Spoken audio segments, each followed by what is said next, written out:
আজকের গুরুত্বপূর্ণ আঞ্চলিক সংবাদে সবাইকে জানাই স্বাগতম। আজ হলো 30 জানুয়ারি, 16 মাঘ, শুক্রবার। আজকের সকালের বরাক উপত্যকা তথা আসাম এবং দেশের গুরুত্বপূর্ণ বিশেষ বিশেষ খবর হলো: রঙ্গালী বিহুর আগেই বিধানসভার ভোট হবে রাজ্যে। বিহুর আগেই ভোট, যে কোনো সময় ঘোষণা। অগপুর আসন বাড়বে না, প্রার্থী দিতে পারে 126টি কেন্দ্রেই, বললেন মুখ্যমন্ত্রী হিমন্ত। তৃণমূল কর্মীদের উপেক্ষা করে সমঝোতা উচিত নয়, প্রয়োজনে বন্ধুত্বপূর্ণ লড়াই। 12 লক্ষ ভোটারের নামে আপত্তি, কয়েক দশকের নজির রাজ্যে। নাম কর্তন হলে জেলা নির্বাচন অফিসার, মুখ্য নির্বাচন অফিসারের কাছে আবেদনের সুযোগ। বিজেপির বিদায়ের পালা, কংগ্রেসের নেতৃত্বে গঠিত হবে নতুন আসাম, বললেন গৌরব গগৈ। রামকৃষ্ণ মিশন পরিদর্শন, কর্মীদের সঙ্গে বৈঠক সেরে শিলচর ছাড়লেন গৌরব। লক্ষ্মীপুরে কংগ্রেস টিকিট চাইলেন সুবীর সরকার। কীর্তনে আসা যুবককে অপহরণ করে 5 লক্ষ মুক্তিপণ দাবি, জেল হাজতে স্বামী স্ত্রী। শিববাড়ি এলিভেটেড করিডোরের কাজের অগ্রগতি খতিয়ে দেখলেন ডিসি। গর্ভবতী চা শ্রমিকরা পাবেন 15,000 করে। আয়লাবাড়ি ও জালালনগরে নাম নথিভুক্ত 60 জনের। রাজস্ব বাড়াতে বাধা প্রদানকারী ছিদ্র বন্ধ করার নির্দেশ পিএসির। এবং সর্বশেষ খবরটি হলো, একটি কলি দুটি পাতা, 549 শ্রমিককে 5,000 টাকার চেক প্রদান কালীনগরে। এবারে শুনুন বিস্তারিত খবর। রঙ্গালী বিহুর আগেই বিধানসভার ভোট হবে রাজ্যে। ফেব্রুয়ারির শেষেই নির্বাচন কমিশন জারি করতে পারে ভোটের আনুষ্ঠানিক বিজ্ঞপ্তি।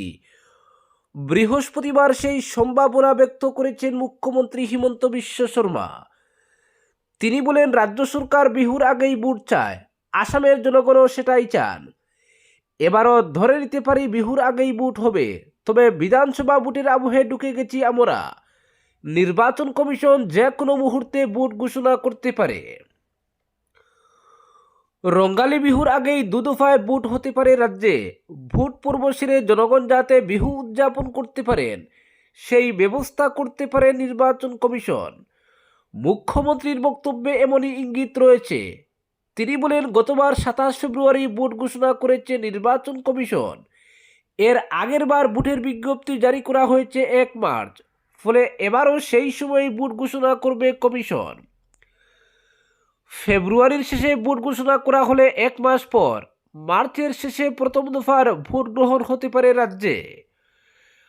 আসামে বিধানসভা নির্বাচনের প্রস্তুতি পুরোদমে শুরু করে দিয়েছে নির্বাচন কমিশন। চূড়ান্ত ভোটার তালিকাও প্রকাশ পাবে 10 ফেব্রুয়ারি। তারপর যে কোনো দিন ভোটের সূচি ঘোষণা করতে পারে কমিশন। আসামের সঙ্গে ভোট হবে কেরল, পশ্চিমবঙ্গ, তামিলনাড়ু এবং কেন্দ্রীয় শাসিত অঞ্চল পুডুচেরিতে। একসঙ্গেই 5 রাজ্যে ভোটের নির্ঘণ্ট প্রকাশ করবে নির্বাচন কমিশন। 5 রাজ্যের মধ্যে পশ্চিমবঙ্গের পরিস্থিতি সবচেয়ে জটিল, ফলে নিরাপত্তা ব্যবস্থার কথা মাথায় রেখে পশ্চিমবঙ্গে কয়েক দফায় ভোট করাতে পারে কমিশন। তাই আসামের ভোট আগে করিয়ে সুরক্ষা বাহিনী পশ্চিমবঙ্গে পাঠানোর পরিকল্পনা করতে পারে কমিশন, খবর রয়েছে সরকারি সূত্রে। পরবর্তী খবরটি হলো, তৃণমূল কর্মীদের উপেক্ষা করে সমঝোতা উচিত নয়, প্রয়োজনে বন্ধুত্বপূর্ণ লড়াই। অগপুর আসন বাড়বে না, প্রার্থী দিতে পারে 126টি কেন্দ্রেই, বললেন মুখ্যমন্ত্রী হিমন্ত। 26-এর ভোটে 50টি আসনের দাবি উঠেছে জোট শরিক অগপর অন্দর থেকে, কিন্তু মুখ্যমন্ত্রী বুঝিয়ে দিয়েছেন আসন নিয়ে বাড়াবাড়ি করে লাভ নেই। গতবার যত আসন পেয়েছিল অগপ, এবারও ততটাই পাবে। এর চেয়ে বেশি আসন ছেড়ে দেওয়া সম্ভব নয়, কারণ সবখানে বিজেপির প্রার্থী রয়েছেন। প্রয়োজনে অবশ্য বন্ধুত্বপূর্ণ লড়াইয়ের প্রস্তাবও দিয়েছেন শরিক দলকে। তার মন্তব্য, প্রয়োজনে 126টি কেন্দ্রেই প্রার্থী দিতে পারে অগপ, আমরা আপত্তি করব না, বন্ধুত্বপূর্ণ লড়াই হবে। ভোট এগিয়ে আসতেই আসন নিয়ে দর কষাকষি শুরু হয়েছে শাসক জোটে। অগপর অন্দর থেকে আওয়াজ উঠছে, গতবারের চেয়ে এবার বেশি আসন ছাড়তে হবে বিজেপিকে। বিভিন্ন কেন্দ্রে বিজেপির উপর চাপ সৃষ্টি করতে আঞ্চলিক দলের সম্ভাব্য প্রার্থীরা মাঠেও নেমে পড়েছেন।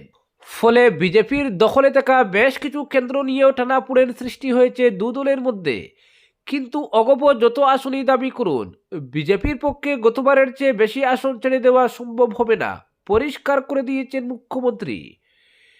এনডিএর শরিক অগপর সঙ্গে আসন সমঝোতা নিয়ে বৃহস্পতিবার তিনি বলেন যে যেখানে রয়েছে সেখানে থাকলে সমস্যা নেই, আসনের নাম বদলাতে পারে, কিন্তু আসন সংখ্যায় বেশি পরিবর্তন হবে না।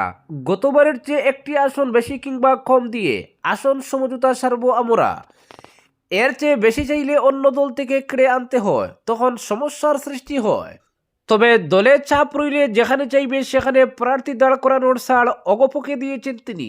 মুখ্যমন্ত্রী বলেন, দলের চাপ রইলে 126টি কেন্দ্রেই প্রার্থী দাঁড় করাতে পারে অগপ, আমরা তাতে আপত্তি করব না। তাদের বিধায়ক জয়ী হলে আমাদেরই সাহায্য করবেন। আসন সমঝোতা দু ধরনের হতে পারে জানিয়ে মুখ্যমন্ত্রী বলেন, অগপ সব আসনে প্রার্থী দিতে পারে, কিন্তু কয়েকটি কেন্দ্রে আমরা প্রার্থী দেব না, অগপকে সাহায্য করব। কিন্তু তারা যদি চায় যে বিজেপির প্রার্থীও থাকবে না যেখানে তারা প্রার্থী দেবে, সেটা আলোচনার বিষয় হবে। কিন্তু গতবারের চেয়ে বেশি আসন ছেড়ে দেওয়া সম্ভব হবে না আমাদের পক্ষে। জোর করে আসন সমঝোতা করলে হিতে বিপরীত হয় জানিয়ে তার মন্তব্য। জোর করে সমঝোতা করলে এক দল অন্য দলকে সমর্থন করে না। তৃণমূল স্তরের সমর্থন না রইলে সেই দলের সমর্থকরা ভোট দিয়ে দেন কংগ্রেসকে। তাই তৃণমূল কর্মীদের আশা আকাঙ্ক্ষাকে মাথায় রেখে সমঝোতা করলে ভালো ফলাফল হয়। পরবর্তী খবরটি হলো 12 লক্ষ ভোটারের নামে আপত্তি, কয়েক দশকের নজির রাজ্যে। 12 লক্ষ ভোটারের নামে আপত্তি দাখিল। গত কয়েক দশকে ভোটার তালিকা সংশোধনে এমন গণহারে আপত্তি দাখিল করা হয়নি আসামে। ফলে 12 লক্ষের বেশি আপত্তির নির্ধারিত সময়ের মধ্যে নিষ্পত্তি করাই কঠিন হচ্ছে কমিশনের পক্ষে। আগামী 2 ফেব্রুয়ারির মধ্যেই দাবি আপত্তি মীমাংসার প্রক্রিয়া শেষ করতে হবে জেলা নির্বাচন আধিকারিকদের। তারপর 10 ফেব্রুয়ারি প্রকাশ পাবে চূড়ান্ত ভোটার তালিকা, যার ভিত্তিতে বিধানসভার ভোট হবে রাজ্যে। প্রথমে বিরোধীদের অভিযোগ, 60টি বিধানসভা কেন্দ্রে 10,000 করে বিজেপি বিরোধী ভোটারদের নাম কর্তনের ষড়যন্ত্র করছে বিজেপি। প্রদেশ বিজেপি সভাপতি দিলীপ শইকিয়ার ভিডিও কনফারেন্সের তথ্য প্রকাশ করে এই অভিযোগ আনেন অখিল গগৈ। এরপর প্রকাশ্যে আসে সংখ্যালঘু ভোটারদের প্রতিপত্তি থাকা নির্দিষ্ট কিছু কেন্দ্রে গণহারে আপত্তি দাখিলের কথা। একজন ব্যক্তি খসড়ায় অন্তর্ভুক্ত শতাধিক ভোটারের নামে আপত্তি দাখিলের কথাও প্রকাশ্যে আসে। ফলে গণহারে আপত্তি দাখিল নিয়ে রাজনৈতিক মহলে তীব্র প্রতিক্রিয়া শুরু হলে মুখ্যমন্ত্রী দ্বিধাহীনভাবে জানান, তার নির্দেশেই বিজেপি কর্মীরা 5 লক্ষের বেশি মিয়া ভোটারের নামে আপত্তি দাখিল করেছেন। ফলে স্থানে স্থানে মুসলিম ভোটারের নামে আপত্তি দাখিলের পেছনে যে রয়েছেন বিজেপির কর্মীরা সেটা পরিষ্কার হয়ে যায়। ভোটার তালিকা থেকে মিয়ার ভোট কর্তনই যে এর উদ্দেশ্য, সেটাও আর বলার অপেক্ষা রাখেনি। কিন্তু নির্দিষ্ট কিছু কেন্দ্রের রাজনৈতিক অভিপ্রায় নিয়ে বিজেপি কর্মীদের দাখিল করা আপত্তির সংখ্যা যে এই পর্যায়ে পৌঁছেছে রাজ্য নির্বাচন দফতরও হতবাক। নির্বাচন দফতরের সূত্রে খবর, 7 নম্বর ফর্ম জেনারেট করে আপত্তি দাখিল করা হয়েছে 12 লক্ষের বেশি ভোটারের নামে। ফলে প্রত্যেক ভোটারকে নোটিশ পাঠিয়ে শুনানিতে ডাকা হয়েছে। কারণ ভোটার তালিকা থেকে কারো নাম কর্তন করতে হলে সংশ্লিষ্ট ভোটারের মতামত নিতে হয়। রাজ্যের বিভিন্ন জেলায় শুনানির পর্ব চলছে এখনও। আগামী 2 ফেব্রুয়ারি সেই পর্ব শেষ হবে। তবে 12 লক্ষের বেশি আপত্তির মধ্যে কিছু মৃত মানুষের নামেও জেনারেট করা হয়েছে 7 নম্বর ফর্ম। মৃতদের নাম কর্তন করা হবে ভোটার তালিকা থেকে। সেই সংখ্যাটা 5 লক্ষের কাছাকাছি বলে নির্বাচন দফতর সূত্রে জানা গেছে। খসড়ায় অন্তর্ভুক্ত যেসব ভোটারের নামে বিভিন্ন কারণ দেখিয়ে আপত্তি দর্শানো হয়েছে, ভোটার তালিকা থেকে তাদের নাম কর্তন করা হলেও ফের আবেদনের সুযোগও অবশ্য রয়েছে। জেলা নির্বাচন অফিসার, মুখ্য নির্বাচন অফিসার হয়ে প্রয়োজনে আদালতে যাওয়ার পথ রয়েছে খোলা। নির্বাচন দপ্তর সূত্রে খবর, আপত্তির ভিত্তিতে কোনো ভোটারের নাম ভোটার তালিকা থেকে কর্তন করা হলে পরবর্তী 15 দিনের মধ্যে জেলা নির্বাচন অফিসারের কাছে আবেদন করতে পারেন তিনি। কিন্তু আবেদন খতিয়ে দেখে জেলা নির্বাচন অফিসারের দেওয়া মতামতে সন্তুষ্ট না হলে 1 মাসের মধ্যে রাজ্যের মুখ্য নির্বাচন অফিসারের কাছে আবেদন করতে পারেন সংশ্লিষ্ট ব্যক্তি। মুখ্য নির্বাচন অফিসার তখন আবেদন খতিয়ে দেখে ব্যবস্থা নেবেন।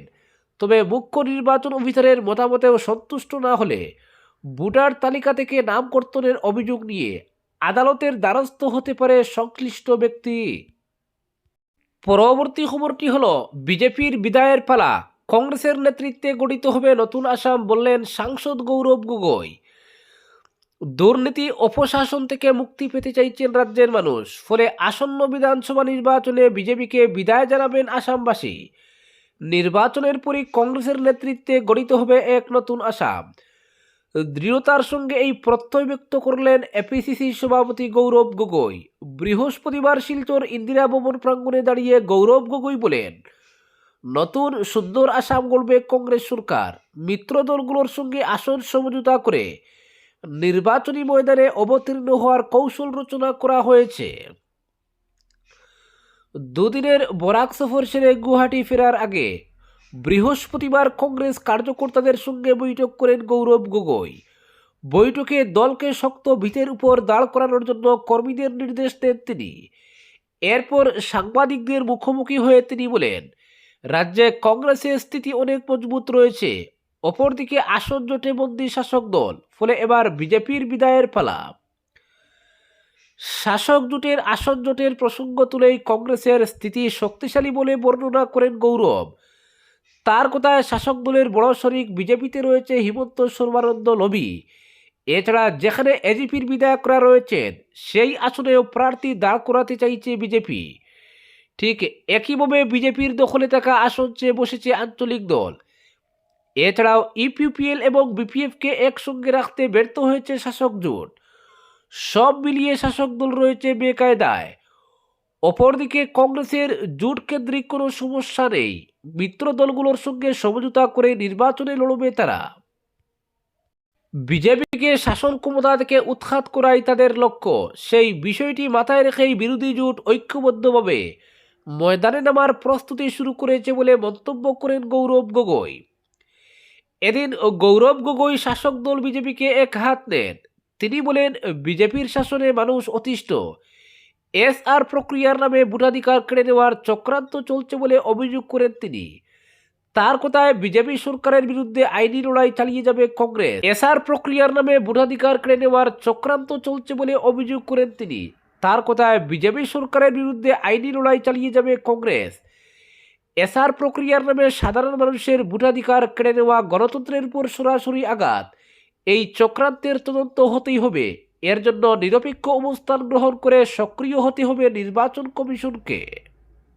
অন্যদিকে এদিন শিলচর রামকৃষ্ণ মিশন পরিদর্শন করেন গৌরব গগৈ। মন্দিরে মাথা টুকে দেখা করেন রামকৃষ্ণ মিশনের সম্পাদক স্বামী গণদিশানন্দজির সঙ্গে। বেশ কিছুক্ষণ মত বিনিময় করেন তারা। মহারাজের আশীর্বাদ দেন গৌরব গগৈ। পরবর্তী খবরটি হলো, লক্ষ্মীপুরে কংগ্রেস টিকিটের দাবি জানালেন সুবীর সরকার। গুয়াহাটির রাজীব ভবনে তিনি প্রদেশ কংগ্রেসের কোষাধ্যক্ষের হাতে টিকিটের আবেদনপত্র জমা দেন। তার সঙ্গে ছিলেন দীপঙ্কর রায়, বাপ্পা সেন, জাহারুদ্দিন লস্কর, বুলু সেন। প্রাক্তন মন্ত্রী দীনেশ প্রসাদ গোয়ালার অত্যন্ত ঘনিষ্ঠ ছিলেন তিনি। 1990 সাল থেকে তিনি কংগ্রেসের সঙ্গে জড়িত। জিরিগার জিপির 2 বারের নির্বাচিত সভাপতি ছিলেন। আরও একবার আঞ্চলিক পঞ্চায়েত সদস্য হিসেবে নির্বাচিত হন।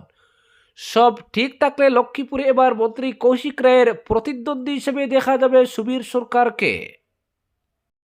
পরবর্তী খবরটি হলো, কীর্তনে আসা যুবককে অপহরণ করে 5 লক্ষ মুক্তিপণ দাবি, জেল হাজতে স্বামী স্ত্রী। উত্তর জেলার ধর্মনগরের চন্দ্রপুরে হরিনাম সংকীর্তন থেকে যুবককে অপহরণের ঘটনায় সামনে এসেছে বহু চাঞ্চল্যকর তথ্য। পুলিশের প্রাথমিক তদন্তে জানা গেছে, অপহরণের পর প্রথমে গভীর জঙ্গলে আটকে রেখে পরে একটি বাড়িতে নিয়ে গিয়ে মোটা অঙ্কের মুক্তিপণ দাবি করা হয় অপহৃত যুবকের পরিবারের কাছে। পুলিশ সূত্রে জানা গেছে, ঊনকোটি জেলার কুমারঘাটের নিবেদী এলাকার বাসিন্দা বিশ্বনাথ দাস গত 26 জানুয়ারি ধর্মনগর থানাধীন গর্জনটিলা এলাকায় হরিনাম সংকীর্তনে আসেন। পরে চন্দ্রপুর এলাকায় আচমকা 2 অজ্ঞাত পরিচয় ব্যক্তি তার চোখ ও হাত বেঁধে বলপূর্বক অপহরণ করে তাকে জঙ্গলের মধ্যে নিয়ে যায়। অভিযোগ, অপহরণকারীরা সারা রাত তাকে জঙ্গলে আটকে রাখে। পরদিন অর্থাৎ 27 জানুয়ারি ভোর আনুমানিক 4টা নাগাদ তাকে একটি বাড়িতে নিয়ে যাওয়া হয়।